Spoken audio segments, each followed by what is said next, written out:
మీకు తెలుసా ఈ విషయం?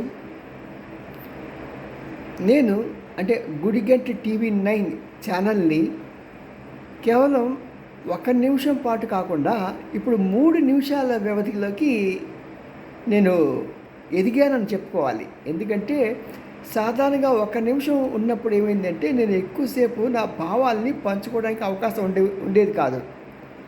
అందుకనే నాకు ఎప్పుడు కూడా 1 మినిట్ దాంట్లోకి నాకు 1.5, 1.10 రావటం, కొన్ని సందర్భాలు అవి వెళ్ళిపోయి మామూలుగా రెగ్యులర్ ఈ బిగ్ వీటిలోకి వెళ్ళడం జరిగింది. ఇప్పుడు యూట్యూబ్ వాళ్ళు ఏం చేశారంటే ఒక చక్కని అవకాశం ఇచ్చారు. షార్ట్స్లో కూడా 3 మినిట్స్ వరకు మాట్లాడుకోవచ్చు. కాబట్టి ఇప్పుడు నేను మీకు 3 మినిట్స్లో మంచి మంచి విషయాలు తెలియజేస్తున్నాను. ఫస్ట్లో కొద్దిగా నిరాదరణ గురైనా ఇప్పుడు మీరంతా మళ్ళీ నన్ను హక్కును చేర్చుకుంటున్నారు. మీ అందరికీ నా ధన్యవాదాలు. మీ సేవలో సదా.